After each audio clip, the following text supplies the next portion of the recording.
Assalamualaikum warahmatullahi wabarakatuh. Saya Alfira Rahmawati Sauma dengan NIM J1A1180008 akan mempresentasikan laporan akhir dari tugas pengembangan produk, yaitu pemanfaatan sari ubi jalar ungu Ipomea batata stel menjadi permen jeli dengan variasi konsentrasi agar-agar.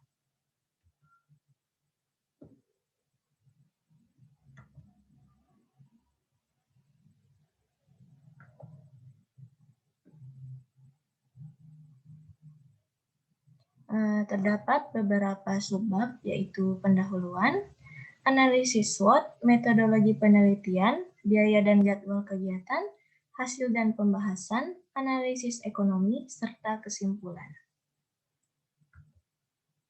Pendahuluannya, yaitu ubi jalar ungu, adalah salah satu komoditi lokal dengan hasil panen yang cukup tinggi di Indonesia. Produk olahan dari ubi jalar ungu biasanya dikonsumsi masyarakat masih terbatas dalam bentuk makanan tradisional. Untuk meningkatkan citra, yaitu perlu dilakukan terobosan teknologi untuk menggali dan mensosialisasikan keunggulan mutu gizi serta sifat fungsionalnya. Salah satu pemanfaatan ubi jalar ungu yaitu menjadi permen jeli. Permen jeli adalah salah satu produk yang disukai oleh semua kalangan masyarakat, termasuk anak-anak. Warna ungu dari ubi jalar ungu memiliki sifat fungsional, yaitu antosianin yang merupakan antioksidan yang baik untuk tubuh. Sehingga dengan pemanfaatan ubi jalar ungu dapat memberikan manfaat, yaitu sebagai pewarna alami serta kandungan antioksidan yang baik bagi tubuh. Tujuan dari penelitian ini yaitu untuk mengetahui variasi konsentrasi agar-agar terhadap karakteristik permen jeli yang diperoleh dan mengetahui konsentrasi mana yang menghasilkan permen jeli terbaik. Manfaat dari penelitian ini yaitu untuk mengembangkan olahan makanan ringan permen jeli dengan memanfaatkan bahan komoditi lokal yaitu ubi jalar ungu. Hipotesis penelitian ini yaitu jumlah konsentrasi agar-agar yang digunakan pada pembuatan permen jeli dapat mempengaruhi karakteristik permen jeli yang dihasilkan. Analisis SWOT. Analisis SWOT terdapat strength, weakness, opportunities, dan juga threats. Strength adalah kekuatan dari produk permen jeli yaitu bahan yang digunakan alami tanpa bahan tambahan pangan sehingga aman dikonsumsi. Ubi jalar ungu yang digunakan mengandung sumber karbohidrat dan juga antioksidan. Harga bahan dasar yang terjangkau dan pembuatannya tidak terlalu sulit dan juga modal yang dibutuhkan tidak terlalu banyak. Weakness adalah kelemahan. Kelemahan dari produk ini yaitu tidak tahan lama karena tidak menggunakan bahan tambahan pangan, seperti bahan pengawet. Opportunity adalah peluang, yaitu permen jeli ini merupakan inovasi produk sehingga memiliki peluang dapat menarik para konsumen dan juga dapat menjadi sebagai produk yang sehat dan juga aman. Threats itu hambatan karena merupakan inovasi baru, butuh bagi konsumen untuk mengenal terlebih dahulu tentang produk permen jeli ini. Lalu karena menggunakan bahan ubi jalar ungu, permen ini memiliki warna ungu yang gelap, sehingga dapat membuat konsumen merasa bosan, dan juga permen jeli ubi ini bersaing dengan permen jeli pasaran yang memiliki rasa unik dan juga menarik. Metode penelitiannya yaitu diawali dengan alat dan bahan. Alat terdapat pisau, sendok, blender, alat penyaring mangkok plastik, panci, kompor, spatula kayu, loyang serta timbangan, serta bahan ubi jalar ungu, air, agar-agar, gula, dan juga garam. Pembuatan sari ubi jalar ungu yaitu diawali dengan ubi jalar ungu, dikupas kulitnya, kemudian dicuci, lalu dipotong kecil-kecil, ditambahkan air dengan perbandingan 1:1, maksudnya yaitu bisa saja 100 gram air dengan 100 gram air dengan 100 gram ubi jalar ungu, lalu di blender dan jadilah bubur ubi jalar ungu. Bubur ubi jalar ungu itu kita saring dan kita dapatkan sari ubi jalar ungunya. Kemudian pembuatan permen jeli yaitu dari sari ubi jalar ungu, gula pasir, dan juga agar-agar.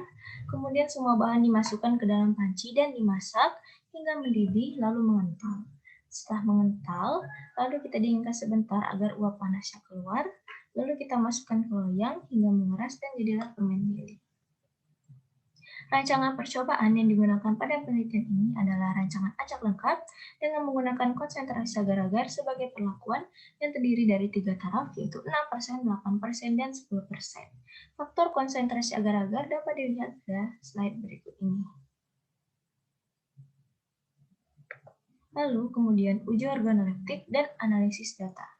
Uji organoleptik adalah cara pengujian dengan menggunakan indera manusia sebagai alat utama untuk pengukuran daya penerimaan terhadap produk. Tingkat-tingkat skala pada pengujian hedonik ini yaitu 1 amat sangat tidak suka, 2 sangat tidak suka, 3 tidak suka, 4 agak suka, 5 suka, 6 suka, dan 7 amat sangat suka. Analisis data uji organoleptik ini yaitu menggunakan rancangan acak lengkap dengan jumlah panelis yaitu sebanyak 5 orang, dan selanjutnya hasil data tersebut akan dianalisa menggunakan tabel ANOVA F dengan 5%. Anggaran biaya dapat dilihat pada slide berikut, yaitu jenis pengeluaran peralatan yang digunakan sebanyak 487.000, bahan habis pakai sebanyak 23.000, perjalanan sebanyak 15.000, lain-lain sebanyak 10.000. Jumlahnya 535.000. Lalu jadwal dan kegiatan yaitu persiapan bahan pada hari pertama, persiapan peralatan pada hari kedua, proses pembuatan permen jeli pada hari kedua hingga hari keempat, pengujian organoleptik pada hari kelima, dan perhitungan data pada hari keenam. Hasil dan pembahasan dapat dilihat pada slide berikut, yaitu hasil dari permen jeli sari ubi jalar ungu, yaitu ada konsentrasi 6%, 8%, dan juga 10%. Hasil pengujian hedoniknya, yaitu pada uji hedonik warna permen jeli, konsentrasi 6% memiliki nilai kesukaan tertinggi, sedangkan pada konsentrasi 8% memiliki nilai kesukaan yang rendah. Hasil pengujian hedonik ini juga dilakukan analisis sidik ragam dan didapatkan F hitung lebih kecil dari F tabel, sehingga tidak adanya perbedaan yang signifikan terhadap warna pada masing-masing konsentrasi yang berbeda. Lalu, pada hasil uji hedonik rasa, yaitu konsentrasi 10%, merupakan nilai terendah, dan pada konsentrasi 6% dan 8% memiliki nilai yang sama. Hal ini karena adanya flavor tersebut dapat mempengaruhi rasa produk yang dapat menggunakan kesukaan panelis. Jadi agar-agar itu juga punya flavor tersendiri. Jadi flavor agar-agar itu menutupi rasa dari permen jeli. Dan dilakukan analisis sidik ragam, didapatkan F hitung lebih kecil daripada F tabel, sehingga tidak ada perbedaan nyata yang signifikan pada masing-masing konsentrasi yang berbeda. Lalu pada uji hedonik aroma permen jeli, konsentrasi 6% memiliki nilai tertinggi, dan konsentrasi 10% memiliki nilai terendah. Hal ini juga karena semakin tinggi konsentrasi agar-agar, maka aroma khas pada permen jeli perlahan menghilang karena di bubuk agar tersebut juga punya flavor tersendiri, sehingga flavor tersebut menutupi aroma dan juga dapat menurunkan atau mempengaruhi dari kesukaan panelis. Hasil analisis ini juga didapatkan F hitung lebih kecil dari F tabel, sehingga tidak adanya perbedaan yang signifikan terhadap aroma pada masing-masing konsentrasi yang berbeda. Dan pada hasil uji hedonik tekstur permen jeli, konsentrasi 6% memiliki nilai tertinggi dan konsentrasi 10% memiliki nilai terendah. Hal ini karena semakin tinggi konsentrasi agar-agar yang dibutuhkan, maka tekstur pada permen jeli menjadi keras. Nah, perubahan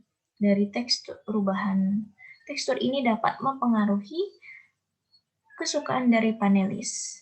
Hasil analisis sidik ragam ini didapatkan F hitung juga lebih kecil daripada F tabel, yang berarti tidak adanya perbedaan yang signifikan terhadap tekstur pada masing-masing konsentrasi yang berbeda. Analisis ekonomi dapat dilihat pada slide berikut, yaitu ada modal tetap langsung dengan jenis sewa bangunan, mesin dan peralatan biaya tak terduga didapatkan sebanyak 996.000. Lalu biaya produksi didapatkan biaya tetap dan biaya tidak tetap. Biaya tetap terdiri dari gaji dan tunjangan, dan juga pajak didapatkan jumlah sebanyak 86.000. 860.000 serta biaya tidak tetap yaitu bahan baku dan pengemasan dengan jumlah 585.000. Lalu modal kerja yaitu modal kerja selama 1 tahun yaitu biaya produksi dikali selama 12 bulan dapatkan sebanyak 17.340.000 dan investasi awal yaitu modal tetap ditambah dengan modal kerja didapatkan 18.336.000. Jumlah biaya produksi per bulan yaitu didapatkan dari biaya tetap dan biaya tidak tetap yang didapatkan sebanyak 1.445.000. Penentuan harga juga tercantum pada slide berikut, yaitu jumlah produksi per tahun yaitu 400 gram per hari, sehingga didapatkan 124.800 gram dengan berat masing-masing pieces atau masing-masing bungkus yaitu 20 gram dan didapatkan harga aslinya yaitu 2.938.000. Lalu, harga jual yaitu harga produk ditambah keuntungan 30%, yaitu didapatkan harga Rp3.800, serta hasil penjualan per tahun itu didapatkan 23.712.000, dan hasil pendapatan bersih yaitu didapatkan sebanyak 5.376.000. Untuk lebih jelasnya dapat dilihat pada slide berikut. Kesimpulannya, berdasarkan penelitian yang telah dilakukan, itu disimpulkan bahwa hasil pengujian organoleptik ini, perbedaan variasi konsentrasi agar-agar pada permen jeli tidak menunjukkan perbedaan yang signifikan. Dan juga konsentrasi penambahan agar-agar 6% pada pembuatan permen jeli menghasilkan permen jeli yang disukai oleh panelis, sehingga konsentrasi 6% tersebut merupakan konsentrasi agar-agar yang terbaik pada pembuatan permen jeli ini. Sekian, terima kasih.